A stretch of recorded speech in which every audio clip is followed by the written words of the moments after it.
Hello दोस्तों, स्वागत है आपका हमारे चैनल एजुकेशन प्लेटफॉर्म सेंटर पे। आज हम 20 क्वेश्चंस करेंगे भारत का संवैधानिक विकास से, जो कि पॉलिटी का है। तो आज हम पॉलिटी से 20 क्वेश्चंस करेंगे और इम्पॉर्टेंट क्वेश्चन से करेंगे, जो कि हर बार ये पूछे जाने की संभावना रहती है और कई एग्जाम में यहाँ से क्वेश्चन पूछे भी गए हैं। और जो आज 20 क्वेश्चन हैं वो बहुत ही ज़्यादा इंपॉर्टेंट हैं, तो आप वीडियो को ध्यान से देखें। और हमने इसका आंसर भी टिक आउट कर दिया है ताकि आपको बिल्कुल ईजी रहे पढ़ने में और देखने में। और बाकी हमारा जो साइंस का भी प्लेलिस्ट चल रहा है, अभी सीरीज चल रहा है 3000 का क्वेश्चन आंसर का, तो वो उसका भी प्लेलिस्ट आप जाके देखें, उसको प्लेलिस्ट मिल जाएगा आपको। और वो भी एग्ज़ाम के पर्पज़ से बहुत ही इंपॉर्टेंट है। और आने वाले समय में हम लोग और क्वेश्चन आंसर करेंगे, जो कि इतना प्रैक्टिस करेंगे कि लगभग साइंस भी क्वेश्चन आंसर बहुत हद तक हम लोग को याद हो जाए। तो चलिए शुरू करते हैं।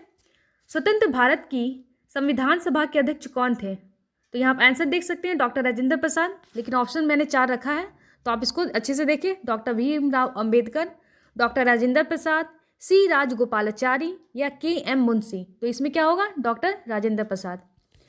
1946 में निर्मित अंतरिम सरकार में कार्यपालक परिषद के उपसभापति थे जवाहरलाल नेहरू, डॉक्टर एस राधाकृष्ण, सी राजगोपालाचारी, डॉक्टर राजेंद्र प्रसाद। तो इसमें मैंने पहले ही बताया कि आंसर हमने लगा दिया है, तो इसमें आंसर है डॉक्टर राजेंद्र प्रसाद।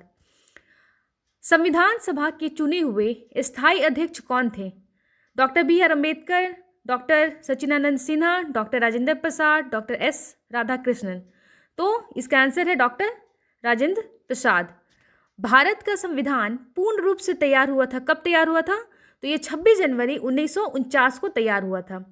हमने यहाँ से बहुत सारे कंटेंट भी पढ़ाए हुए हैं और शॉर्ट्स में कंटेंट भी बताए हुए हैं और लॉन्ग में भी कंटेंट आया हुआ है, तो आप वीडियो को ज़रूर जाके देखें। आपको पॉलिटी का भी लगभग अभी ज़्यादा नहीं हुआ है, लेकिन 3 वीडियो किए हुए हैं, तो आप उसको भी जाके देखें क्योंकि वो बहुत ही इंपॉर्टेंट वीडियो है।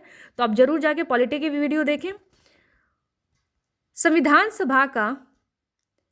सभा की प्रांतीय संविधान समिति का अध्यक्ष कौन थे? तो वो सरदार पटेल थे। डॉक्टर भीमराव अंबेडकर का जन्म और मृत्यु कब हुआ था? तो जो जन्म हुआ था वो 1891 में हुआ था और उनकी मृत्यु जो हुई थी वो 1956 में हुआ था। किस वर्ष में जन गण मन को भारत के राष्ट्रगान के रूप में अपनाया गया था?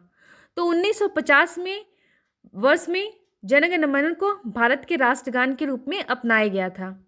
संविधान पांडुलेखन समिति का निम्न में से कौन सा सदस्य नहीं था? तो वो जवाहरलाल नेहरू सदस्य नहीं थे पांडुलन समिति के।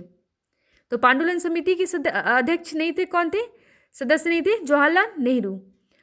भारतीय संविधान को अपनाया था किसके द्वारा? तो वो संविधान सभा द्वारा, न कि ब्रिटिश संसद द्वारा, गवर्नर जनरल द्वारा और भारतीय संसद द्वारा। तो भारतीय संविधान को अपनाया गया था संविधान सभा द्वारा। भारत के संविधान के निर्माण में संविधान सभा को कितना समय लगा? तो ये 2 वर्ष 11 महीने और 18 दिन लगा। ये बहुत ही कॉमन क्वेश्चन है और ये आपको पता भी होना चाहिए। भारत शासन राजकीय चिन्ह स्टेट एम्बलम कब से अंगीकृत किया गया था? तो ये 26 जनवरी 1985 अंगीकृत किया गया था। संविधान निर्मात्री परिषद की झंडा समिति के अध्यक्ष कौन थे? तो वो डॉक्टर राजेंद्र प्रसाद थे। संविधान निर्माती परिषद की झंडा समिति के जो अध्यक्ष थे वो डॉक्टर राजेंद्र प्रसाद थे। भारत को एक संविधान देने का प्रस्ताव संविधान सभा द्वारा पारित किया गया था, कब? तो वो 22 जनवरी 1947 को पारित किया गया था। भारत की स्वतंत्रता के समय इंग्लैंड में किस पार्टी की सरकार थी? तो ये लेबर पार्टी की उस समय सरकार थी। कहाँ पे? तो भारत की स्वतंत्रता के समय इंग्लैंड में किस पार्टी की सरकार थी? तो लेबर पार्टी की सरकार थी। भारतीय संविधान सभा की पहली बैठक कब हुई थी? तो वो 9 दिसंबर 1946 को हुई थी। बी आर अम्बेडकर का संविधान सभा का निर्वाचन हुआ था कहाँ? पश्चिम मुंबई प्रेसिडेंसी से। तो डॉक्टर बी आर अम्बेडकर का संविधान सभा का जो निर्वाचन हुआ था वो मुंबई प्रेसिडेंसी से हुआ था, न कि पश्चिम बंगाल से, तत्कालीन मध्य भारत से और पंजाब से, यहाँ से नहीं, बल्कि मुंबई प्रेसिडेंसी से हुआ था। निम्नलिखित अधिनियमों में से किस अधिनियम के फलस्वरूप वर्मा भारत से अलग हुआ था? तो वो गवर्नमेंट ऑफ इंडिया एक्ट 1935 के तहत जो वर्मा हुआ था भारत से अलग हुआ था। भारत की संविधान सभा ने राष्ट्रीय ध्वज को सर्वप्रथम कब स्वीकार किया? तो ये 22 जुलाई 1947 को स्वीकार किया। संविधान सभा में उद्देश्य प्रस्ताव निम्न में से किस एक के द्वारा प्रस्तुत किया गया था? तो वो पंडित जवाहरलाल नेहरू के द्वारा प्रस्तुत किया गया था।